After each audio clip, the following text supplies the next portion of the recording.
अरे दिल चीज क्या है आप मेरी जान लीजिए। अरे दिल चीज क्या है आप मेरी जान लीजिए। बस एक बार मेरा कहा मान लीजिए।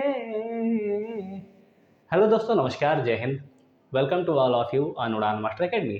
जैसा कि आप सभी जानते हैं कि हमारी केवीएस पीआरटी की इंटरव्यू सीरीज चल रही है और आज के इस वीडियो में कुछ मेरी बातें हैं जो आपको ध्यान रखनी है डेमो टीचिंग के दौरान। डेमो टीचिंग में नहीं बोलूँगा, आप इसको पूरे इंटरव्यू के दौरान भी आप इसको ध्यान रखना है। लेकिन स्पेशली ये जो वीडियो है, ये जो हमारा वीडियो को बनाने का मेन उद्देश्य यही है कि हम इसमें आपको कुछ इंपॉर्टेंट चीज़ें बताएं जो डेमो टीचिंग के दौरान आपको याद रखनी है। आप ये भी जानते हैं कि आपका जो इंटरव्यू होने वाला है वो 60 नंबर का होने वाला है। अब आप में से जैसे मतलब किसी के कितने भी नंबर बनने हैं, किसी के कितने भी नंबर बनने हैं, तो वो जैसे पूछते रहते हैं ना कि मुझे इंटरव्यू में कितने नंबर लाने होंगे, मुझे कितने लाने होंगे। देखिए ना, आप प्रयास करिए 55 प्लस लाने का, आपके चाहे कितने भी नंबर हो। भाई अगर जो आपके मान लिया लिखित में अच्छे नंबर हैं, तो अगर जो आपके इंटरव्यू में भी अच्छे नंबर आ जाएंगे तो आपकी रैंक अच्छी आ जाएगी, देखने में अच्छा लगेगा। और मान लीजिए आप बॉर्डर लाइन पर हैं और आपके इंटरव्यू में अच्छे नंबर आ गए तो आपका सिलेक्शन हो जाएगा। तो बस आपको यही लेकर चलना है कि आपको हर किसी को इसमें पूरा अपना अपना बेस्ट देना है। और ये भी आप जानते हैं कि देखिए इसमें 30 नंबर का तो आपको डेमो टीचिंग का रहता है और 30 नंबर वो आपका स्किल चेक करेंगे, है ना, जो आपका इंट्रोडक्शन वगैरह लेते हैं। तो डेमो टीचिंग के दौरान जो 30 मुख्य बातें हैं, मेरी 8 बातें जो मैंने इसमें रखी हैं, ये कोई ज़्यादा समझने वाली बात नहीं है, लेकिन आपको इन चीज़ों को ध्यान रखना है। तो चैनल को अभी तक सब्सक्राइब नहीं किए हूँ तो सब्सक्राइब कर लेना। जितना ज़्यादा आपका प्यार ऐसे ही मिलता रहेगा, हम लगातार आपके लिए सीरीज लाते रहेंगे। और जो मेरा पिछला वीडियो था, जो कुछ कार्यक्रम थे, वो हम नेक्स्ट वीडियो में लाएंगे, लेकिन इसमें थोड़ा ध्यान रखना है। कुछ चीज़ें हैं जो आपको ध्यान रखनी है। आइए देखते हैं आपको कौन कौन सी चीज़ें ध्यान रखनी है। सबसे पहले जो एक मेन चीज़ है, ठीक है, put a little smile on face. सबसे इम्पोर्टेंट रोल आपका अदा करेगी ये put a little smile on face. जैसे ही आप अपने रूम में जाएँगे, है ना? जैसे ही इंटरव्यू पैनल के सामने उपस्थित होंगे, उससे पहले ही आप जैसे इंटर करें, उसी समय से लगातार आपके चेहरे पर एक मीठी मुस्कान होनी चाहिए। ये कहते हैं ना कि कातिल मुस्कान होनी चाहिए। ये भी नहीं कि रावण की तरह हँसने लगें। जैसे भगवान राम जैसे बचपन में या अभी भी आपने देखा ही होगा, अरुण कुमार गोविल वाली रामायण तो आपने देखी ही होगी। उसमें देखते हैं ना कि भगवान राम किस तरह से मंद-मंद मुस्कुराते हैं। सेम वैसे ही एक मंद-मंद मुस्कान आपके चेहरे पर होनी चाहिए। जैसे मान लीजिए आपको कोई क्वेश्चन नहीं आ रहा, उन्होंने पूछा आपसे और आपको वो क्वेश्चन नहीं आ रहा है, तो आपको करना क्या है? आपको करना क्या है? कुछ नहीं। जैसे मान लिया आपको सॉरी भी बोलना है, तो बिल्कुल एक मीठी मुस्कान के साथ बोलिए, "sorry sir, I don't know." है ना? आप ऐसे भी बोल सकते हैं, ठीक है? और मेन चीज़ यही है कि डेमो टीचिंग के दौरान जब आप बोर्ड पे जब आपसे वो डेमो टीचिंग कराएँगे, तब कभी भी जैसे मतलब वो हो जाए या आप कभी किसी टॉपिक में फँस जाएँ, वहाँ पर जैसे मतलब आप तैयार करके तो बहुत कुछ जाते हैं, लेकिन वहाँ पर जब आप जाते हैं तो बिल्कुल शून्य हो जाते हैं। वहाँ पर तो वही चीज़ें होनी होती हैं, जितना ज़्यादा आप धैर्यवान रहेंगे, उतना ही चीज़ें वहाँ पर अच्छी होती जाएँगी। तो बस मान लें वहाँ पर कभी कुछ दिक्कतें भी हो जाएँ, तो चेहरे पर कभी आपकी सिकन नहीं आनी चाहिए। हमेशा एक लिटिल आपके पास आपके फेस पे लिटिल स्माइल होनी चाहिए। मीठी मुस्कान आपके चेहरे पर हमेशा ही होनी चाहिए। चाहे आप कहीं पर कुछ भी आपसे पूछ रहे हैं, आपको नहीं आता है, लेकिन आपको इस चीज़ को ध्यान रखना है कि आपके चेहरे पर हमेशा एक मुस्कान ज़रूर होनी चाहिए। डर तो बिल्कुल भी आपको नहीं वहाँ पर लगना चाहिए, क्योंकि डर वो बहुत जल्दी पकड़ लेंगे, है ना? डरेंगे तो आप बच्चों को कैसे सँभालेंगे? बच्चों से आपको फ्रेंडली व्यवहार करना है ना? तो ये चीज़ आपको सबसे ज़्यादा और ज़रूरी इसको ध्यान रखना है। आगे चलते हैं। आगे है स्पीड ऑफ स्पीकिंग। सबसे मेन रोल ये छोटी-छोटी चीज़ें हैं। ये आपके इंटरव्यू में बहुत बड़ा रोल करने वाली हैं। अब जैसे मान लें कि आपको कोई चीज़ समझानी है, आप बोले, "हेलो बच्चों, कैसे हो?" इतना स्लो भी नहीं बोलना है और "हेलो बच्चों, कैसे हो?" इतना फ़ास्ट भी नहीं बोलना है। आपको एक एक कहते हैं ना कि एक एवरेज वे में चलना है कि हर एक बच्चे को समझ में आए। ऐसा भी नहीं कि आप बिल्कुल स्लो हो जाएँ, ऐसा भी नहीं कि आप बहुत फ़ास्ट हो जाएँ, बिल्कुल बुलेट एक्सप्रेस की तरह, है ना? आपको ऐसा बिल्कुल भी नहीं करना है। आपको एक मिनिमम जो एवरेज रहता है, hello everyone, hello student, how are you? इस तरीके से एक सिंपल वे में आप उनसे बात करनी है। चाहे इंटरव्यू आपसे पूछे तब भी आपको सिंपल वे में बताना है, आपको डेमो करना है तब भी आपको डेमो करने की स्पीड भी ये नहीं कि आपको नॉलेज बहुत आता है, आप बहुत बड़े ज्ञानी हैं तो वहाँ पर बिल्कुल फर्राटा मार बोलने लगें। फर्राटा उनको नहीं चाहिए। उनको चाहिए कि आप पीआरटी लेवल के बच्चों को किस प्रकार से पढ़ा रहे हैं, किस प्रकार से समझा रहे हैं। तो डेमो टीचिंग के दौरान आपकी स्पीड ऑफ स्पीकिंग का बहुत रोल रहेगा, तो इसको भी थोड़ा मैनेज करते हुए चलिएगा। हो सके तो कहते हैं ना कि घर पे भी अपने आप इसका प्रैक्टिस कर सकते हैं, छोटे बच्चों को पढ़ा सकते हैं, उनसे पूछ सकते हैं, या आपके घर में कोई बड़ा गार्जियन हो उनसे भी आप पूछ सकते हैं कि आप किस प्रकार से अपना इम्प्रूवमेंट कर पा रहे हैं। ठीक है, तो ये एक चीज़ हो गई। आगे चलते हैं। आगे है यूज डायग्राम। जब भी आप कोई डेमो टीचिंग के लिए आप जब बोर्ड पर जाएं तो वहाँ पर डायग्राम का प्रयोग जरूर करें। जैसे मान लें कि आपको उदाहरण कोई बताना है, मैथ का कुछ बताना है और आपको एडिशन बताना है, तो वहाँ पर आप कुछ पेन बना दें, है ना, कुछ सेब बना दें, कुछ संतरे बना दें, कोई फल बना दें, कोई जानवर बना दें। आपकी आर्ट बहुत अच्छी है तो आप किसी बच्चे बच्ची का चित्र बना दें, है ना। मैं बिल्कुल एग्जैक्ट उसकी बात नहीं कर रहा हूँ, लेकिन आप डायग्राम तो बना ही सकते हैं। कुछ भी आपको बताना है, जैसे प्लस भी बनाना है तो प्लस को इस तरीके से आपको डिफाइन भी करना है। ऐसा नहीं कि बिल्कुल अचानक से कुछ भी बोल दें, आपको हर एक चीज़ को इस चीज़ का ध्यान रखना है ना। ये चीज़ आपकी हो गई। आगे चलते हैं। सर हर एक चीज़ को इम्पोर्टेंट ध्यान ध्यान रखना है।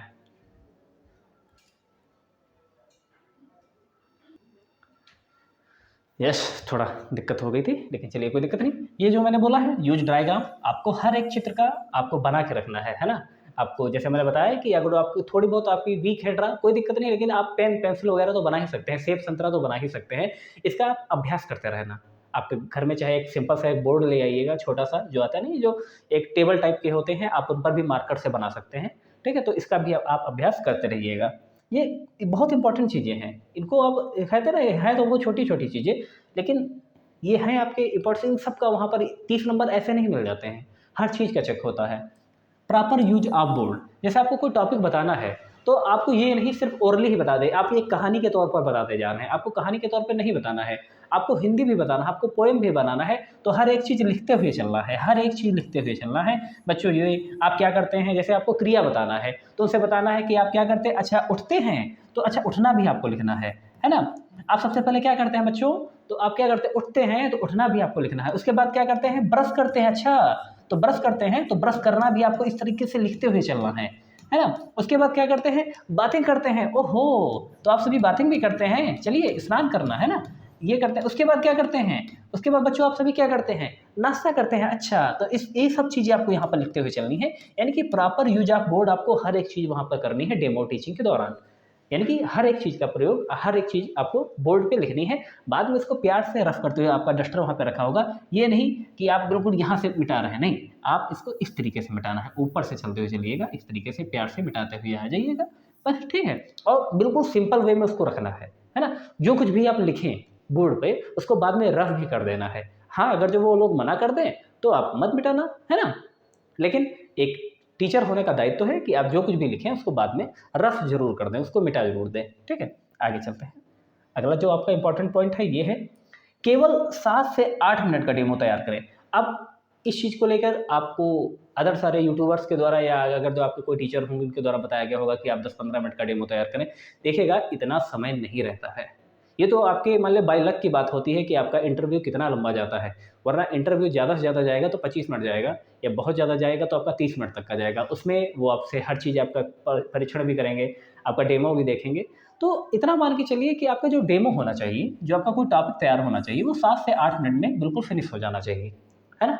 7 से 8 मिनट में बिल्कुल फिनिश हो जाना चाहिए। आप उसके बारे में थोड़ा और एक्सप्लेन से बता रहे हैं, या आप देख रहे हैं कि इंटरव्यूअर आपकी इन चीज़ों को बढ़िया गौर से देख रहे हैं, तो इसके बारे में बाद में आप क्वेश्चन पुट अप कर सकते हैं, तो 2-3 मिनट और एक्स्ट्रा लग सकते हैं, है ना। तो ये ज़्यादा से ज़्यादा अधिकतम जाए तो आपका 10 मिनट तक का जाए, इससे ऊपर तो ये बिल्कुल भी किसी हाल में नहीं जाना चाहिए आपका डेमो। ये नहीं, मैं फिर कह रहा हूँ कि ये नहीं कि आप पूरा डेमो बना के ले जाए कि नहीं हम 15 मिनट का डेमो देंगे, बोर हो जाएँगे भाई, उनको बहुत सारे बच्चों को देखना होगा। तो आपका जो डेमो होना चाहिए वो 7 से 8 मिनट में पूरा कंप्लीट हो जाना चाहिए। इसको बिल्कुल भी लेंथी नहीं रखना है, इस चीज़ को आपको ध्यान रखना है। आगे देखते हैं। अगला है क्या कि एक ही एग्जाम्पल बार-बार ना दें। जैसे मान लें कि कोई चीज़ आप पढ़ा रहे हैं, है ना? कोई भी चीज़ आप पढ़ा रहे हैं बोर्ड पे, आपने एक बार उदाहरण दे दिया पेन का, ठीक है? आपने एक बार उदाहरण दे दिया पेन का, तो आप बाद में सोचें कि फिर कोई एग्जाम्पल की बात आई तो फिर आप पेन दे रहे हैं, नहीं। अगली बार लड़का ले लीजिए, है ना? है ना? अगली बार क्या है, हाथी ले लीजिए। आपको गिनती की जैसे मान एडिशन आप बता रहे हैं, है ना? अगली बार क्या है, और खासकर ऐसी चीज़ें लीजिए जो बच्चों को पसंद हैं, जैसे टॉफ़ी ले लीजिए, है ना? टॉफ़ी ले लीजिए, चॉकलेट ले लीजिए, है ना?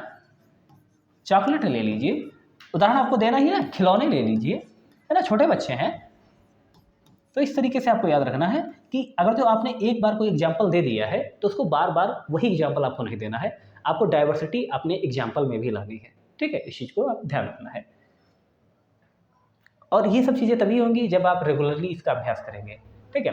अच्छा, एक ये चीज़ और है, ज़्यादा टहल कर ना पढ़ाएं, है ना। जैसे बोर्ड पे आप खड़े हो, आप बोर्ड पे जब डेमो चेजिंग जाएंगे, कभी कभी आपने देखा टीचर्स क्या करते हैं, यहाँ से वहाँ टहलते हैं और इधर से उधर टहलते हैं, ऐसे ऐसे टहलते हुए चलते हैं। तो ये जो है, ये आपका पीआरटी लेवल के इंटरव्यू में आपके लिए बिल्कुल गलत साबित होगा। आपको अगर पढ़ाना है तो आप अपनी एक जगह पर खड़े रहें। ठीक है, एक जगह से, यानी कि एक साइड से खड़े होकर पढ़ाएं, है ना, साइड से खड़े होकर पढ़ाएं। ज़्यादा टहल कर नहीं पढ़ाना है आपको। जैसे आपको बताना है, यहाँ से पूरा इस तरह से लिखते रहिए, ये नहीं कि आप पहले इधर जा रहे हैं। जैसे मान लिया कि आप राइट हैंडेड हैं तो आप इधर से लिखेंगे, है ना, आप लेफ्ट हैंडेड हैं तो आप इधर से लिखिएगा, तो अपना एक साइड में इधर ही खड़े रहिए। ये नहीं कि बार बार आप यहाँ से जा रहे हैं, आप वहाँ से जा रहे हैं, ये आपको नहीं करना है। ये छोटी छोटी चीज़ें हैं, आपके लिए इंटरव्यू के दौरान, डेमो टीचिंग के दौरान आपके लिए बहुत ये काम करेंगी। अगला है, और शायद ये अंतिम हमारी बात है, अंतिम बात हमारी ये है ना, हाँ अंतिम है, कि बोर्ड के बीच में ना खड़े हों। बहुत ज़रूरी चीज़ है। ये नहीं कि आप जैसे ही डेमो टीचिंग के दौरान जाएँ और इंटरव्यूअर आपके सामने खड़े हुए हैं तो आप, है ना, कि सोचें कि लो बीच में खड़े हो जाएँ और इस तरीके से उनको बताएँ। ये बिल्कुल भी गलत रहेगा आपके लिए। सबसे ज़रूरी क्या है, जैसे मैं हमेशा, आप देखते ही हैं कि मैं हमेशा साइड में खड़ा रहता हूँ, है ना। तो यही एक टीचिंग की एक स्किल होती है और ये आप लोगों के अंदर आनी चाहिए। और इस चीज़ को आपको ध्यान रखना है कि कभी भी आप बोर्ड के बीच में ना खड़े हों। बोर्ड के बीच में तो आपको बिल्कुल भी खड़ा नहीं होना है, क्योंकि देखिए ना, आप, मैंने फिर बोला था, अगर आप राइट हैंड हैं तो आप जैसे साइड में खड़े रहिए और इस तरीके से लिखते रहिए, बच्चों को दिखता रहेगा। अगर आप लेफ्ट हैंडेड हैं तब भी कोई दिक्कत नहीं, आप यहाँ पे खड़े रहिए, बच्चों को दिखता रहेगा, है ना। अब अगर आप बोर्ड के बीच में खड़े हों, फिर इस तरीके से लिख रहे हैं, फिर इस तरीके से लिख रहे हैं, तो ये गलत माना जाएगा। और डेमो टीचिंग के दौरान यही कुछ इंपॉर्टेंट चीज़ें होती हैं जो आपकी चेक की जाती हैं। तो उम्मीद करता हूँ ये सब जानकारी आपको अच्छी लगी होंगी। बाकी आप हमारे टेलीग्राम से जुड़ जाइएगा, ये सब इंपॉर्टेंट चीज़ें हम वहाँ डालते रहेंगे। तो बोर्ड के बीच में ना खड़े हों, इसको ध्यान रखना है। ज़्यादा टहल कर नहीं पढ़ाना है आपको, और एक ही एग्जाम्पल को बार बार नहीं देना है, डाइवर्सिटी लानी है आपको। केवल 7 से 8 मिनट का डेमो तैयार करें, इससे ज़्यादा डेमो का टाइमिंग नहीं होनी चाहिए। प्रॉपर यूज ऑफ बोर्ड, केवल बोलते हुए नहीं चलना है। ये नहीं कि आप गाते हुए जा रहे हैं और आपको बोर्ड का यूज़ नहीं कर रहे हैं, आपको बोर्ड का पूरा यूज करना है, क्योंकि बोर्ड इसीलिए वहाँ पर रखा जाता है। और बच्चे जो होते, वो कहते हैं ना कि लिखने के साथ साथ देख कर भी ज़्यादा सीखते हैं। तो जितना ज़्यादा आप बोलना पढ़ना लिखना आपने पढ़ा ही होगा सुबह पाली, है ना। तो इन सबको आपको ध्यान रखना है। यूज डायग्राम का प्रॉपर यूज करना है। स्पीड ऑफ स्पीकिंग, ये बहुत ही आपको इस पर काम करना है कि एक सिंपल वे, एक नॉर्मल वे में आपको बोलते हुए चलना है। और सबसे ज़रूरी बात है कि शुरुआत से लेकर अंत तक भी जब लास्ट में उनको थैंक यू भी बोले तो मुस्कुरा कर बोले, है ना। मुस्कान आपके चेहरे पर हमेशा रहनी चाहिए। सिकन, डर, भय, घबराहट तो बिल्कुल भी नहीं दिखनी चाहिए। कि आप, ऐसा लगना चाहिए कि जैसे फ्रेंडली आप हैं, जैसे आप अपने दोस्त से बात करते हैं, सेम वैसा ही आप वहाँ पर भी उपस्थित रहें। ठीक है, तो ये कुछ हमारी इंपॉर्टेंट बातें मेरी तरफ से थी आपके लिए। बाकी लगातार हम आपके लिए इसी तरह के वीडियोस लाते रहेंगे। एवरीथिंग अबाउट केवीएस, जितना भी केवीएस के बारे में होगा, उसका हिस्ट्री के बारे में होगा, वो सब कुछ हम आपके लिए लाते रहेंगे। आपका प्यार, आपका सहयोग ऐसे मिलता रहे। चैनल को सब्सक्राइब कर लेना, बेल नोटिफिकेशन को ऑन कर लेना। और आई थिंक ये जो डेली ये वीडियो हमारी आती रहेगी, ये शाम 5 बजे के बाद ही आएगी, जब कभी भी आएगी। तो ये टाइमिंग भी आपको ध्यान रखनी है। ठीक है, धन्यवाद मित्रों, नमस्कार, जय हिंद, राम राम।